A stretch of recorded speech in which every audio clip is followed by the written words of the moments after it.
Dun, dun, dun. Oh, hello everyone! Hola a todos! I'm LaChela, and I'm getting ready to wrap some Christmas presents, but I needed to get some gift bows out so I can put them on top of my present. Wait a minute! This isn't a gift bow! This is a sled! Un trineo! A red sled! Un trineo rojo! Aww! This reminds me of when I was little.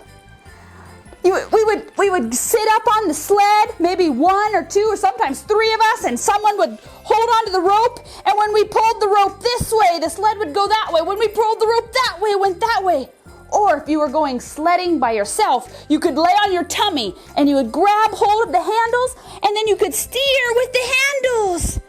But this particular sled, this type of sled, trineo, works best on really hard snow or on ice. Yeah, when I grew up, when I was little, I lived out in the country and it would snow, nevar. And the pond, la laguna, would freeze, congelarse. It would turn into ice. The pond would turn into ice. Then my sisters and I, we could take our sleds and we could go slide on the frozen pond. But there was one very, very important rule. We could not go out onto the frozen pond without our dad. Because if the ice wasn't frozen hard, it could be dangerous. I remember one time when I was little, my sisters and I were on our way to the frozen pond with our dad. But I decided to run ahead, so I ran ahead and I got to the pond first. And I stood staring at the frozen pond and it looked pretty frozen hard to me. So I put one foot on it. It didn't break. So I decided to do things my way, a mi manera. I put 2 feet out on. I went out to the middle of the pond without waiting for my dad. I didn't know that even though the ice looked like it was frozen hard, it was actually soft and thin in the middle. Then I fell into the freezing cold water. I fell through the ice. I was trying to get out, but I kept slipping. Then my dad got there and he rushed over to where I was in the water. And he reached out his hand and he said, "Grab my hand, I'll save you." Now, I had a choice. I could keep trying to get out my own way and probably slip under the cold icy water, or I could trust that my dad was big enough and strong enough to pull me out. And so, I think I saw Sonrísa. Was it him? Well, I'll finish my story in a little bit, because I'm so happy, because Jesus is a friend of mine. Come on, let's see what ornament Sonrísa has for us today. Today we have, it's a kid hiding in a box. Oh, that's right. We never finished our story from yesterday. Before Adam and Eve did what God told them not to, walking in the garden with God was their favorite time. But now they knew they had done something wrong. And for the first time, they were afraid. Tenían miedo. And instead of running to God and telling Him what they did, they ran and hid. Just like what this little girl is doing on the ornament. She's hiding. God gave them several chances to tell Him what they did. But they just kept lying and blaming someone else. Remember, sin is anything we think, say, or do that makes God sad.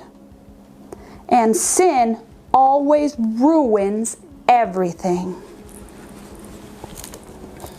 Here we have a clock, or could be a timer.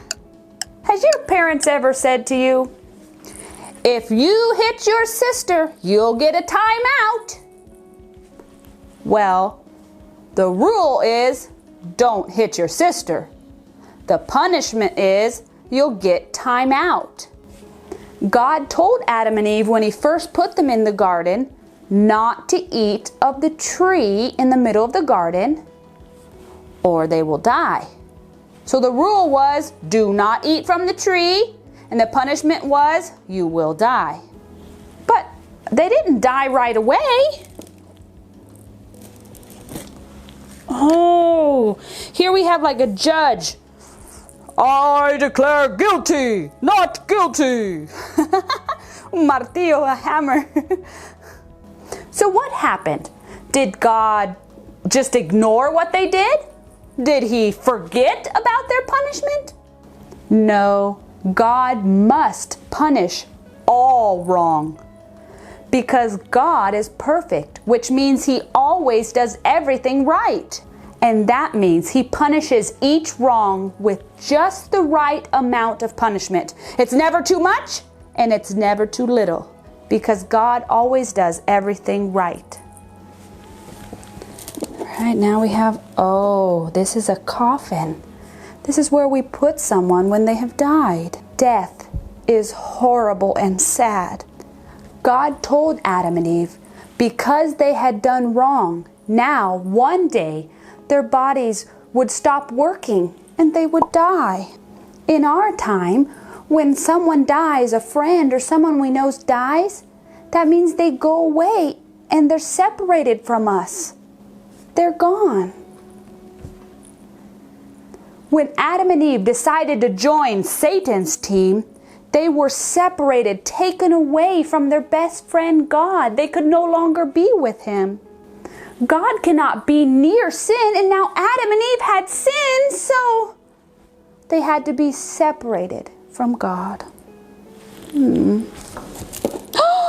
This ornament has a newspaper on it, un periódico. In the periódico, the newspaper says, good news, buenas nuevas. God loved Adam and Eve so much. He didn't want them to have to be separated far away from him. He didn't want Adam and Eve to have to go live with Satan someday when they died. But God always does what's right, so God had to punish their sin. Because it's not right to not punish the wrong. But God wasn't stuck. He had a plan. He had a way that he could punish the sin without punishing the person.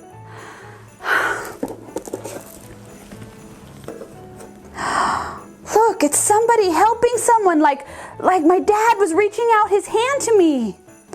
So now Adam and Eve had another choice.